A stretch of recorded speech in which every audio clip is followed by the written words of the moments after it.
In every state, there's usually a combination of statutory and common law that will control or regulate non-compete agreements. The law in Texas, believe it or not, is only about 50 years old, the Texas Non-Compete Act. And then we've had case law develop over those 5 decades. And that'll be somewhat of the homogenous nature of this law that you'll see unfolding or hear about unfolding in my presentation, is that states that may appear to be more lax or have less stringent requirements doesn't mean that those states really have less stringent requirements. It just means that the state of their case law and the testing of certain provisions in these agreements have not been developed through the existing legislative process or through the existing case law.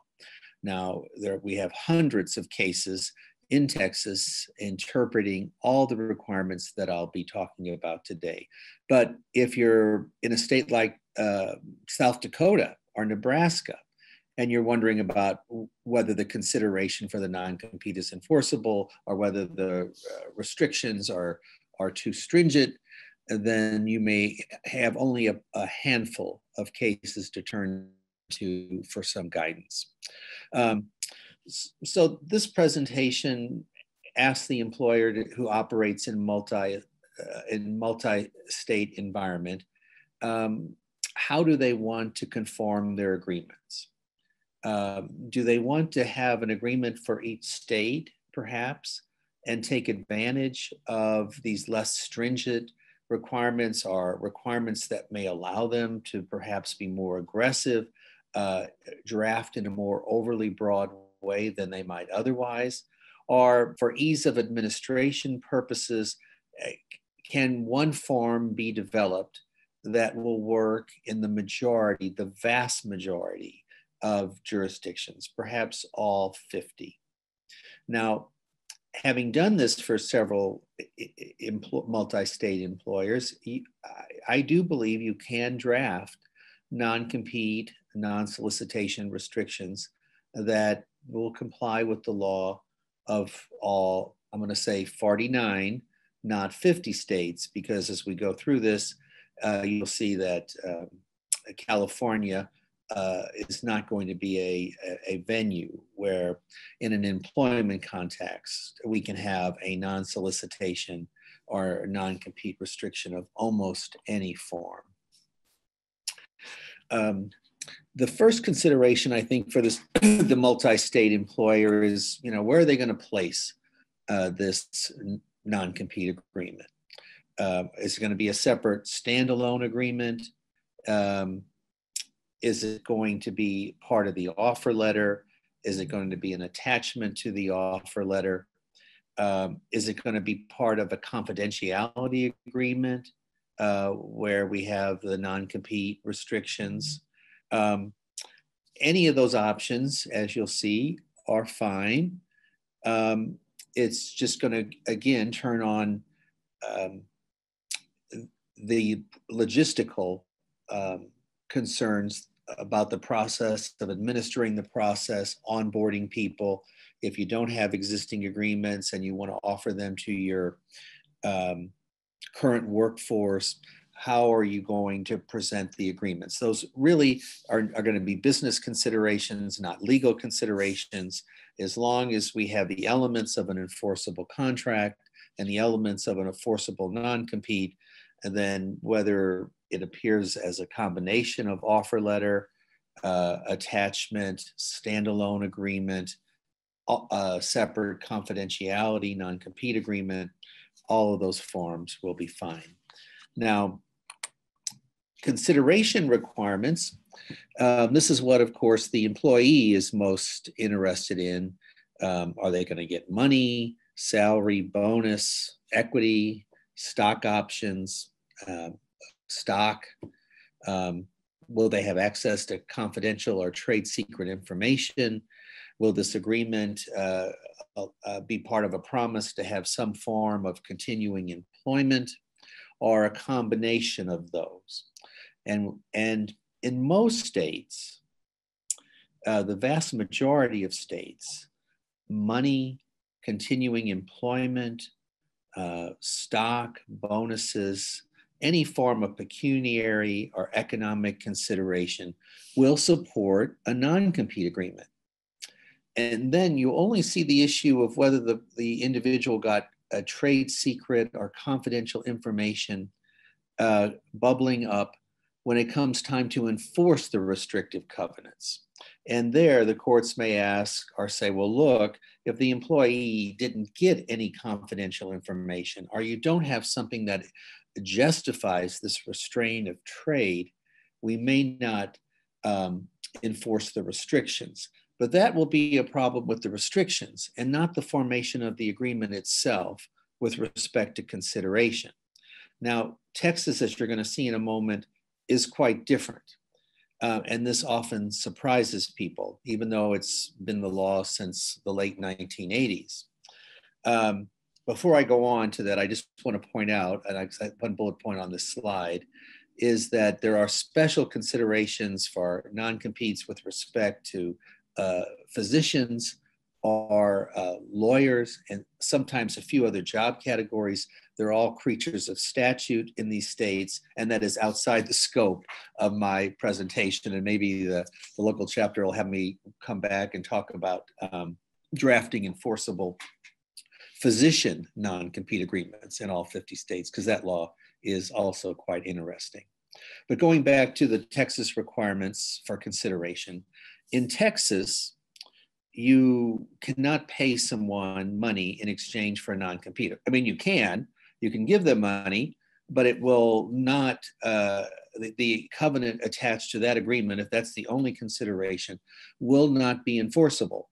The recipient may be unjustly enriched. He or she may not be able to keep the money, but even if you paid them $1 million in exchange for an agreement not to compete, that would be a perfectly unenforceable non-compete agreement.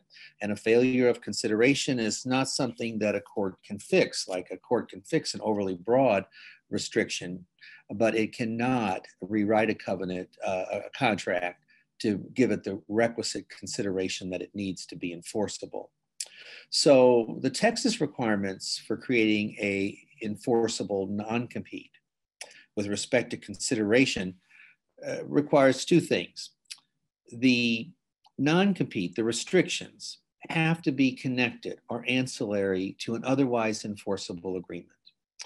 That otherwise enforceable agreement has to be entered into at the same time the restrictive covenants are entered into. So again, it's substance over form. You can have two separate agreements, but they really, if you have two separate agreements, they should be executed about the same time, not necessarily contemporaneously, but they have to be integrated, incorporated. They have to reference each other, and they should be executed about the same time.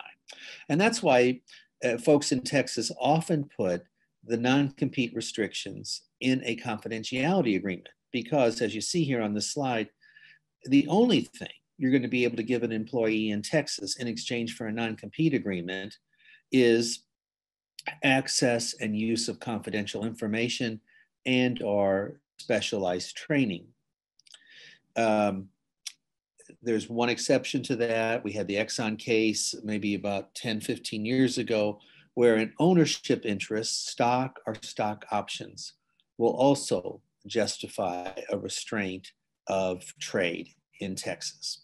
So unless you're giving the person stock options, membership units, confidential information, or specialized training, you don't have the requisite protectable interest in Texas to create a binding agreement.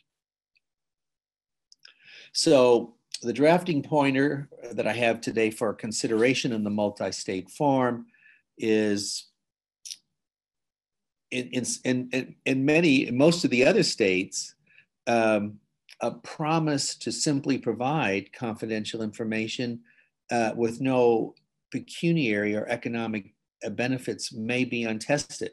So you might want to put the economic terms in an offer letter, and then say this offer is contingent upon your execution of Exhibit A or the enclosed confidentiality non-compete agreement. And in the confidentiality agreement, place your non-compete restrictions. Now, if it's easier and you want to have a 12-page offer letter, you can have a 12-page offer letter that becomes an agreement. When it's accepted, it can have the confidentiality and non-compete restrictions. That would be a perfectly fine approach too, if you don't think the offer letter of that length is off-putting. The offer of employment or contingent employment is fine as long as it's supported by signing a confidentiality or non-compete agreement. It is integrated into an employment agreement with confidentiality, non-compete restrictions. That's fine. And this will work in all states and here except California, where you can create a non-solicitation agreement only in the context of formation of a partnership. So if you're a member of a partnership and you want to restrict those partners from soliciting your customers or clients of the partnership, and then those agreements can be put in a partnership or a company agreement, an operating agreement. But a standalone employment agreement in Texas is not enforceable.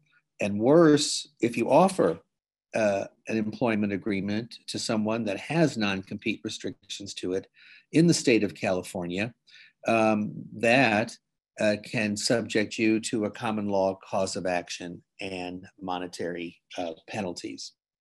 So don't offer anyone in California an employment agreement that has non-compete, non-solicitation restrictions in it. All of this assumes that the employer is an employer that actually has confidential information, business information that is not available to the general public. Most employers do, but not all. Drafting non-compete covenants in the multi-state form, this is going to take up the bulk of our time because here it gets a little trickier. The consideration that we just talked about for the non-compete, those are pretty standard components. Money, bonus, stock, access to confidential information. But here, with the non-compete restrictions, we're going to have to come up with restrictions that will be enforceable in multiple jurisdictions, 10, 20, 30 jurisdictions. And there is more case law in interpreting what is reasonable, what is overly broad.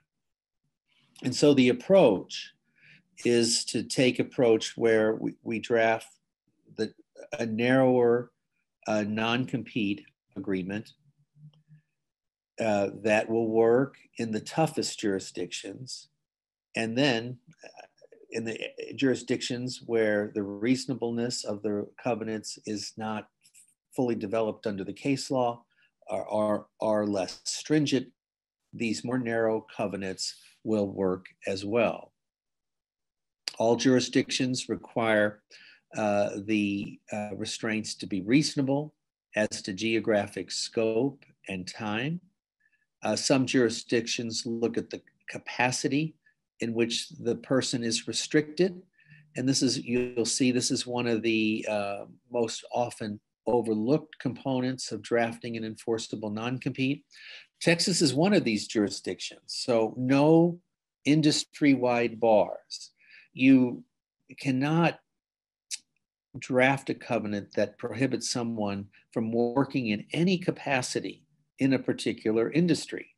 Now, that does not mean that the covenant will be unenforceable. It just means it will be unenforceable as written And you'll see later that there can be limitations, severe limitations on the remedies that are available when a covenant has to be reformed. So the objective is to write one that the court doesn't have to blue pencil or rewrite because it's overly broad in its initial drafting.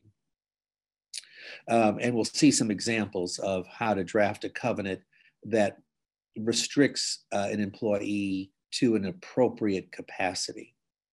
And again, this really has been the law in Texas for about 20 years, but it does, I see few agreements that really are properly drafted with respect to restrictions on capacity. It's often overlooked.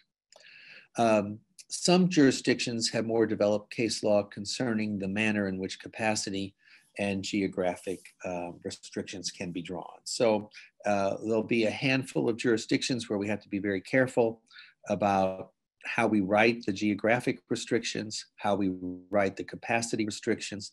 The vast majority, you could probably get away with overly broad restrictions that wouldn't pass muster in these other states.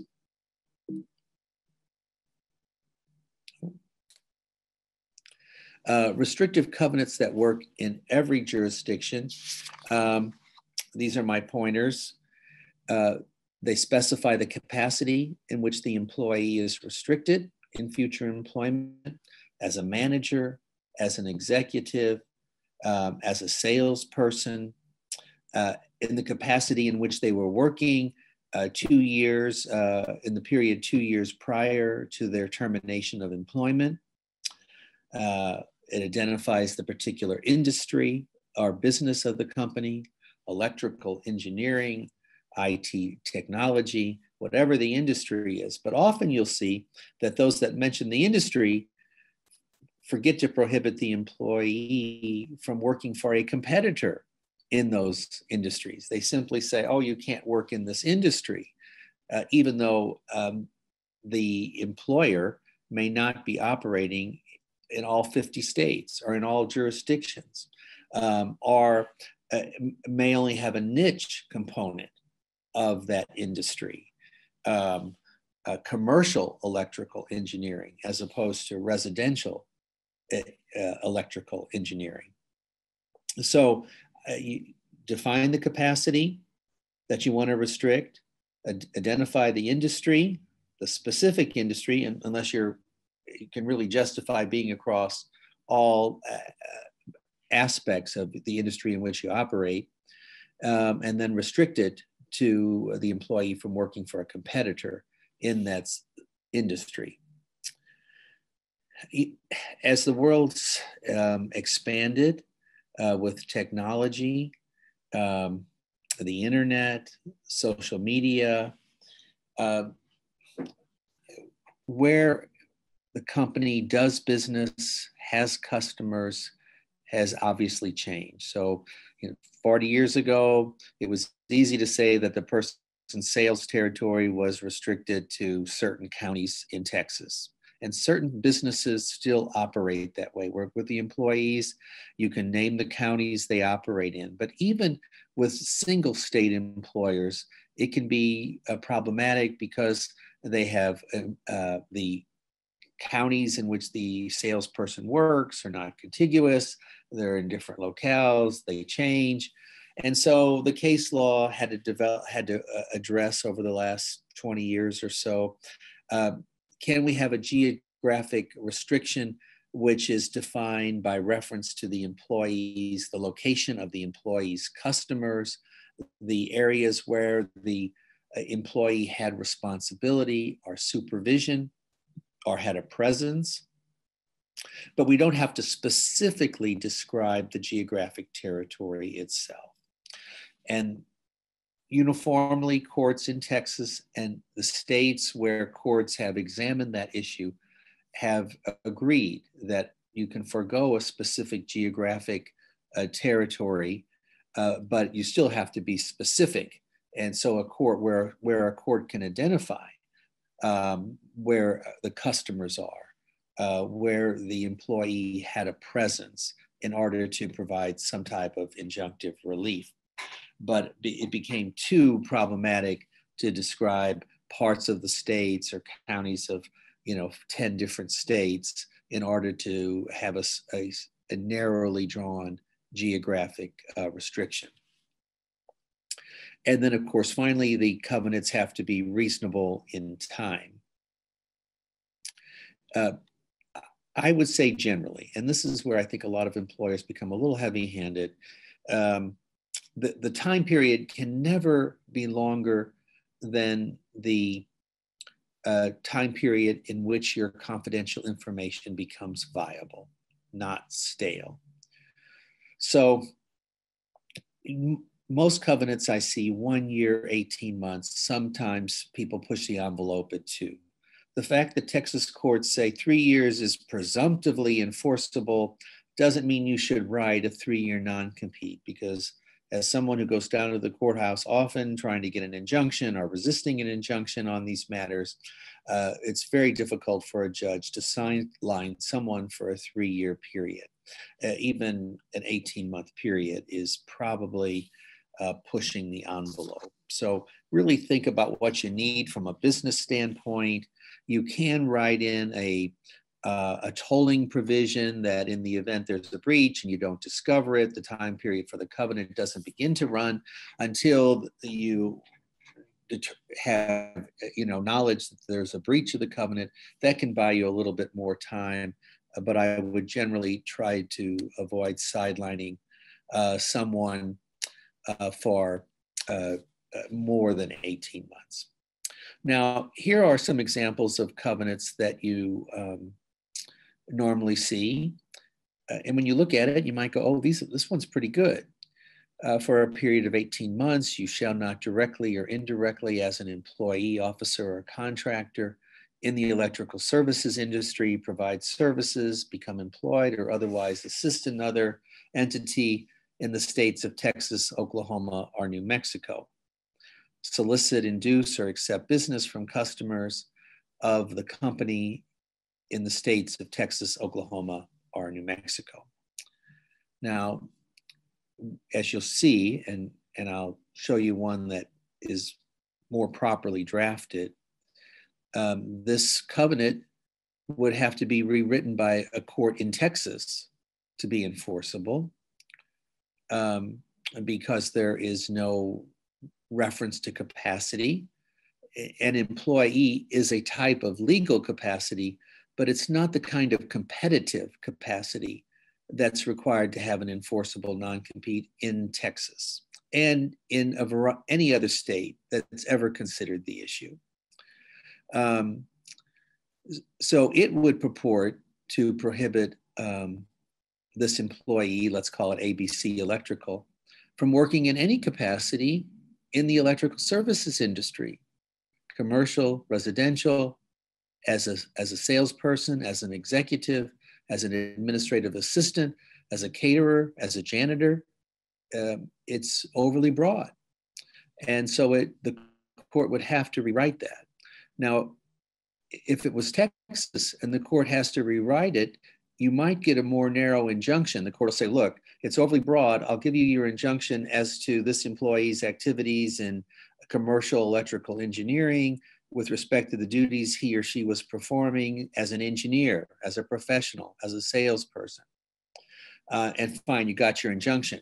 But in Texas, you'll never be able to get a penny of monetary damages for the breach of an overly broad covenant. A covenant that has to be reformed is no longer eligible for a recovery of monetary damages for its breach. So it's a very severe penalty.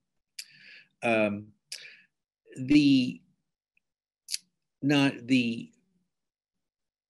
non-solicitation restriction is overly broad because it's not limited to the customers that the employee serviced, associated with, had confidential information about. The employee, while the company may have customers in New Mexico and may have customers in Oklahoma, the employee may only have had customers in Texas.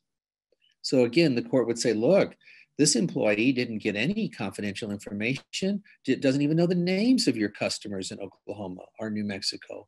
How is it reasonable to keep that employee from soliciting those customers? I'm going to have to reform that eventually at the appropriate time, I'll give you an injunction that relates only to Texas. Now, if you've had any monetary damages before the injunction, you will never be able to recover those. So there is value in preparing a properly drafted non-compete. And here you see, I gave you an example. It's a 12-month non-compete. You'll see definitions for the restricted territory. You'll see a definition in the next slide for a competitive capacity. So this covenant purports to restrict the employee from working in the restricted territory in the competitive capacity in any business, for any business engaged in the development, production, marketing, sale, or servicing of any service or product which the employee was involved during the last 2 years of employment, or which the company is currently developing, marketing, or selling, about which the employee gained confidential information. So by tying it to the employee, it avoids the burden of trying to describe in words what particular products, services the employee was actually involved in. You can use that language across a whole classification of employees without worrying about being overly broad. And if you go to try to get your injunction, somebody in an affidavit can explain what the particular product or services that the employee was engaged in during the last 2 years of their employment, and why the competitors engaged in a comparable activity. Definitions of restricted territory. Again, I generally try to avoid describing them geographically, by state, by county. You see a lot of in the continental U.S. or the continental United States and its territories. But again, that might be inviting an immediate determination that the covenant's overly broad, because the employee may not have had activities, customers, or provided any services in all 50 states. So again, and because Texas and every court, or most courts that have had the opportunity to consider the issue of whether describing the geographical territory by the presence and activities of the employee, it's probably a better alternative. So here, the restrictive territory is the geographical area in which the employee had significant presence or influence, and in which the employee routinely provided services, or for which he or she was assigned responsibility during the 2-year period preceding his or her separation from the employment. It has to be limited to some period prior to termination, because if the employee worked there for 20 years, keeping he or she away from territories or customers that they serviced 10 or 15 years ago would render the covenant overly broad. And the same thing, the same approach with respect to competitive capacity. Again, instead of saying as an executive or as a manager, as a professional in the engineering department, again, I would tie the agreement to the activities or the role of this particular employee. Competitive capacity, this is saying, if you go back to that prior slide, the employee shall not be engaged by a competitor in a competitive capacity, which means performing tasks or duties similar to those the employee performed in my last 2 years of employment at the company for a competitor. Managing or supervising those who, for a competitor, perform tasks or duties similar to those which I performed during my last 2 years of employment at the company, or performing on behalf of the competitor tasks or duties in which I utilize any confidential information or trade secrets. So there, I don't know if I try it at home, but that does give you some type of a template, or if you're evaluating a non-compete of an agreement of someone you want to hire, and it looks like that slide 2 or 3 back, where it doesn't mention capacity, doesn't mention any particular geographic area other than all 50 states, doesn't tie the restrictions to the confidential information the employee got or the types of services to customers or products that he or she was dealing with at the company, that will give you a lot of ammunition in response to that cease and desist letter.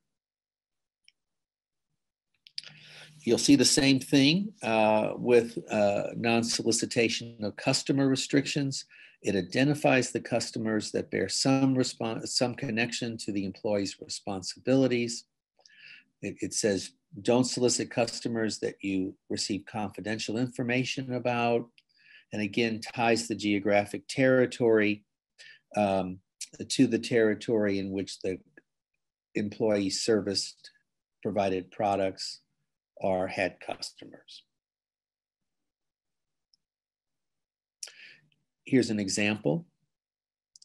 I agree that for 12 months after my separation, I won't, in a competitive capacity, solicit any customer of the company with whom I had actual contact, over which I had responsibility during the preceding 2 years. Solicit or divert any customer of the company about whom I obtained confidential information. Again, going back and limiting these restrictions to who the employee touched, had contact with, or about whom they received confidential information.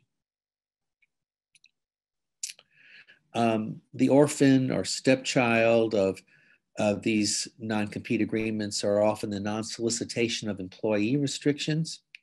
Again, every case that has considered it, now this is untested in the great majority of states, but in each jurisdiction where the question arose, are non-solicitation of employee restrictions subject to the common law standards of restraint of trade, or are the statutory non-compete acts? The courts have said, yes, it's a restraint of trade, and you must comply with the statutory requirements of having a reasonable restriction. Texas is one of those cases. I believe it was the Rodriguez case back in 2007. It was a case of first impression, but the court didn't have any trouble deciding that non-solicitation of employee restrictions were subject to the Texas Non-Compete Act.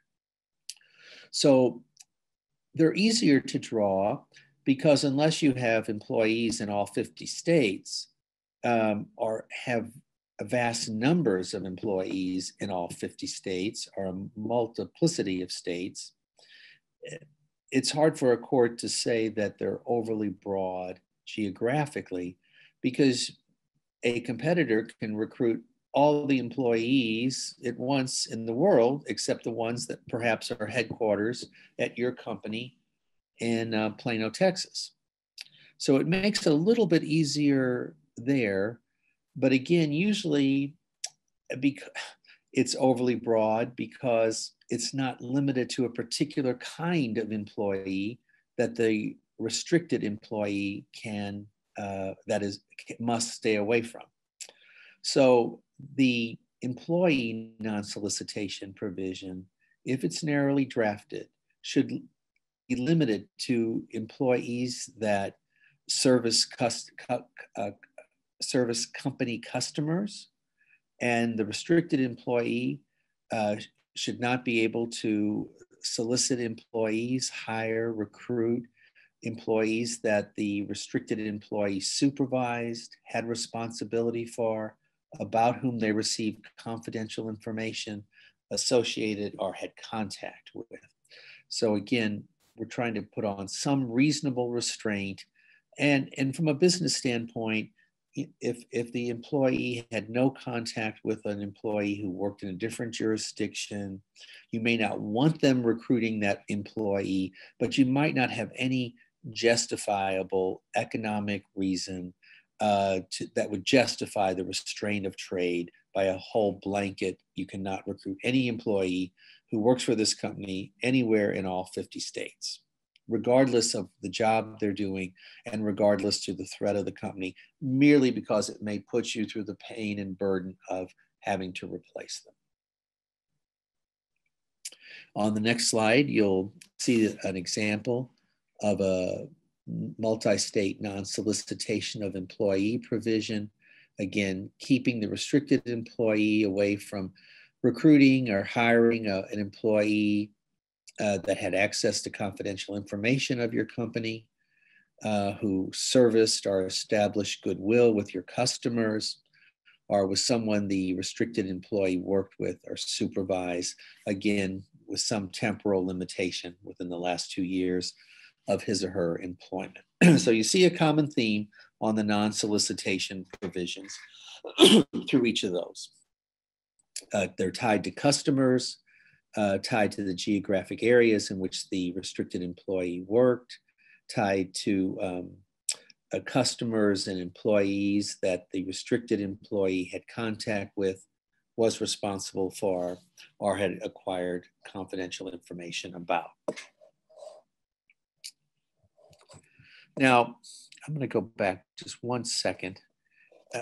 At this point, I mean, hopefully I've touched on a number of points where you have a good understanding of the consideration that would be required to have an enforceable non-compete. As we've seen, the best practice is money and access and use of confidential information, along with an agreement to keep that use and access of confidential information secret, not to disclose it except for proper business purposes. And then to draft non-compete, non-solicitation provisions that are reasonable and tied to the customers, employees of the company that the employee had contact with, confidential information about, had a presence with, and by definition, that will describe a particular geographic area in which those customers are located and or in which that restricted employee operated. Now, even if we do all of those things perfectly, our multi-state employment agreement form may still not be applicable to all employees in all 50 states.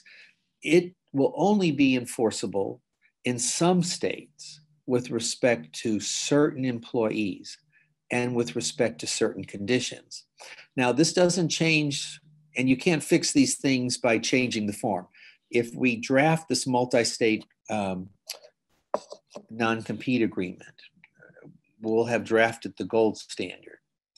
But we still have to think, we're still going to have to familiarize ourselves with some special nuances of about 10 or 15 states, not all of which are covered here. I'm just giving you a few examples, and certainly the most prescient examples or prurient examples that you may come across. But the point is to know that these exceptions are out there, and you're going to have to be mindful of them before you roll out this multi-state form.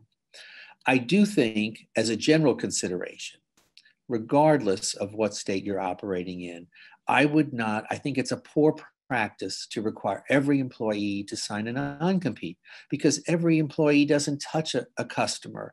It is not involved in the goodwill of the company, in developing or maintaining the goodwill of the company. And some employees do not have access to confidential information. So without a protectable interest to protect, no matter how perfect your non-compete agreement is, for example, in Texas, it will never be enforceable. It's just a bare restraint of trade. So I would delineate the classifications of employees that must sign a confidentiality agreement and those which must sign a confidentiality agreement that also includes a non-compete agreement.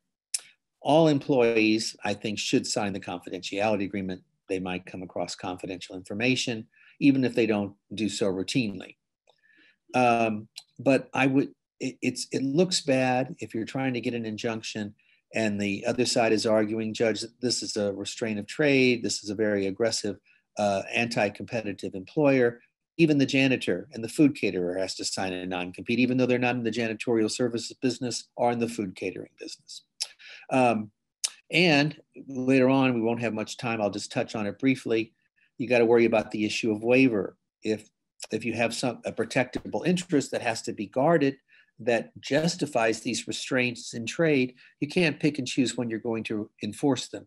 You must have a dedicated program to enforce any breach. That doesn't mean you have to file a lawsuit over every person who leaves and you think has gone to work for a competitor or might be soliciting your customers.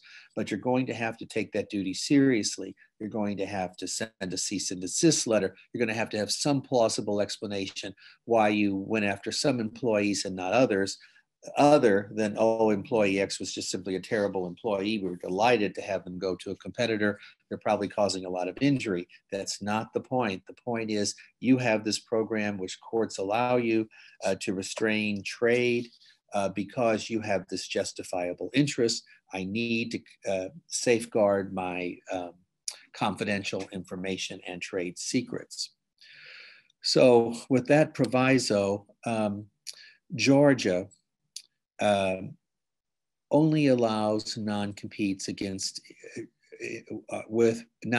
with employees who customarily or regularly solicit customers or prospective customers or engage in making sales or obtaining orders, or have the primary duty of managing the enterprise or customarily recognized department or subdivision, or directing the work of 2 or more employees. So Georgia, there, and you'll see other examples of this, if you're a non-exempt employee, it's very unlikely you're going to be able to be bound by a non-compete restriction or non-solicitation restriction in the state of Georgia. Illinois has a wage requirement. It's either the greater of the minimum wage or $13 an hour. So if the person is making less than $13 an hour, that employee will not be bound by a non-compete in Texas. Massachusetts also has restrictions on the classifications of employees who can be bound by non-compete. A non-exempt employee, anyone paid on an hourly basis in the state of Massachusetts cannot be subject to a non-compete. Cannot be an undergraduate or graduate student performing in participating in internships or short-term employment, or employees 18 ages or younger. Washington, what they give with one hand, they take away with another. It's not quite like California, where a non-compete is just not going to work.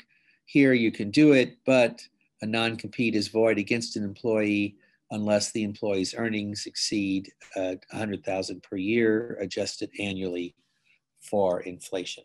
And I believe we'll see another restriction on the non-compete depending on the basis of why the employee was terminated in the state of Washington. So again, even if you have the perfect form, complies with all the recommendations I've laid out here, it still won't work in Washington if the person that you're trying to restrict isn't making more than $100,000 per year. Massachusetts is the only one I know of that has a notice provision. The agreement has to either be in the offer letter or the employee must have 10 days notice or to consider the agreement before employment begins. And if it's presented after the person becomes a current employee, it must not be effective for at least 10 days. I mean, the violation of this notice provision in Massachusetts will void the agreement. So if you're operating in Massachusetts, and you're a multi-state employer, I put in my multi-state form that the employee acknowledges that they had this agreement at least 10 days to consider it before they started employment. A couple jurisdictions that condition enforcement on a certain type of termination. Colorado will only enforce the agreement to the extent the employee's breach of the non-solicitor non-compete can be attributed to the use of confidential information or trade secret information. That, again, because we've set our whole multi-state form, as one component of the consideration being access to and use of confidential information, it would strike me as odd that we were going after an employee trying to enforce an agreement where misuse of confidential information wasn't at risk. But the nuance here, and these cases in Colorado are a little bit interesting, where someone tries to go after an employee and there's just been no evidence whatsoever of any use of confidential information or trade secret information at the place of new employment. This can kind of be tricky to prove. And so Colorado could put up an additional barrier if you're trying to enforce an agreement there. Washington, here, this is the one I was remembering. The non-compete is void. This is again, remember we got the $100,000 a year employee. You're going to enforce the non-compete, but enforcement of the non-compete must include compensation equivalent to the employee's base salary at the time of termination, minus any compensation earned through subsequent employment during the period of enforcement, if the employee is terminated because of a layoff. So again, it's just a very pro-employee state, and it's an additional barrier you'd have to be mindful of if you operate there. You have to be careful with respect to current employees. Often someone wants to roll out non-compete agreements to a workforce that has no non-compete agreements. And so there, some states require consideration greater than just an offer of continuing at-will employment. There may have to be enhanced compensation, bonus, a different employment capacity. Connecticut is one of those states. And Illinois, if you operate there, this is very tricky. You're going to offer this to a current employee. If someone's been working there a few years, had no non-compete agreement. They accept it, they sign it. You cannot enforce that non-compete agreement until they've been employed continually for at least a period of 2 years. That's a component of the case law there. So that is can be a real tripwire if you're not aware of it. I'm going to just touch on these. I think I've got 1 or 2 slides left. Be careful. You can, when you're drafting that multi-state form, you can sort of abolish all of our hard work on trying to draft something that's narrow, that's reasonable, that's tied to the employee or the geographic area in which the employee worked by misdefining the employer. I often see the non-compete agreement that says, the agreement between Sally Jones and ABC Company and its affiliates and its subsidiaries, hereinafter defined as the employer. Well, if Sally Jones isn't getting confidential information, isn't having access to the customers of the affiliates and the subsidiaries, the covenant now has become overly broad by definition. Doesn't mean it's void, but it may mean that it has to be reformed to get an injunction. And in a place like Texas, that will mean no monetary breaches, no monetary damages for breach in advance of reformation. Choice of law, you can generally put in whatever state you want, but I can tell you that only states will only apply the law of the jurisdiction in which the employee is working and resides as a matter of public policy, and Texas is certainly one of those. Assignment, be careful here, just a little pitfall. Non-compete agreements are assignable. You see that standard provision, but if this non-compete agreement is assigned to a subsequent employer because of a business combination and acquisition, the language of the non-compete will not magically change. It will not, if the employee is restricted from soliciting the customers of ABC Company and XYZ Company acquires ABC, then the employee will still be restricted only from soliciting the customers of ABC. A magic wand will not go over the agreement and turn those words into you cannot solicit the customers of XYZ. So it's often difficult. You can add in language, and I've tried it, it's untested, that says in the event of an assignment, you do not have to amend the existing employment agreement to identify or name the new employer. The subsequent employer referenced in the employee agreement will now mean the name of the business combination or acquiring entity. It might work. It seems like it should, but I have no case where that's been tested. I mentioned waiver before. I hope you can use some of these principles in responding to cease and desist letters. And I hope you can use these principles to avoid drafting overly broad covenants and covenants that will work for you in all 50 states. Down to my last 2 minutes, I wanted to thank you for this time, and it's been a pleasure having you. You can certainly email me with any questions if we're out of time. And it's been my great pleasure to be here. I hope this is helpful. I know the slides will be put up on the association's website, and I hope they'll have me back again soon. Thank you.